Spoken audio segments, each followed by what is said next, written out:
শেষ জীবনে সন্তান মা বাবার লাঠি হয়ে ওঠে।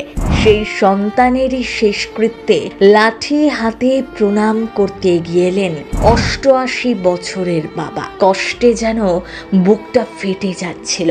অসুস্থ বাবাকে নিজে দেখবেন, তাই চাকরি ছেড়ে দেবেন বলে জানিয়েছিলেন অভিশপ্ত আহমেদাবাদের বিমানের পাইলট। কিন্তু তার হলো না। নিজের ছেলের শেষকৃত্যের জন্য আসতে হলো বৃদ্ধ বাবাকে। ছেলের মুখ দেখে কান্নায় ভেঙে পড়েন।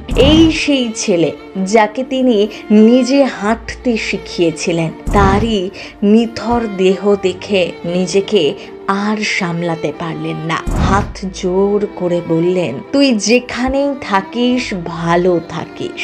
এই দৃশ্য কাঁদাবে আপনাকেও। সুমিতকে আনার কিছুক্ষণ পরেই ধীরে ধীরে কফিনের সামনে এগিয়ে আসেন তার বৃদ্ধ বাবা। তাকে একজন ধরে নিয়ে এসেছিলেন কফিনের সামনে। ছেলের কফিনের সামনে এসে দাঁড়িয়ে হাত জোর করেন।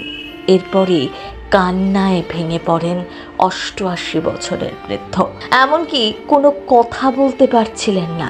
আহমেদাবাদে ভেঙে পড়া বিমানটির পাইলট ছিলেন ক্যাপ্টেন সুমিত সাভারওয়াল ও ফার্স্ট অফিসার ক্লাইভ কোন্ডার। দুজনেরই মিলিত উড়ান অভিজ্ঞতা ছিল 9300 ঘন্টারও বেশি, যেখানে ক্যাপ্টেন সুমিতের একারই প্রায় 8200 ঘন্টা। এত অভিজ্ঞ হাতে বিমানের হ্রাস থাকা সত্ত্বেও আছড়ে পড়ে এয়ার ইন্ডিয়ার অভিশপ্ত বিমান। মাত্র কয়েক সপ্তাহ আগেই সুমিত জানিয়েছিলেন চাকরি তিনি আর বেশি দিন করবেন না।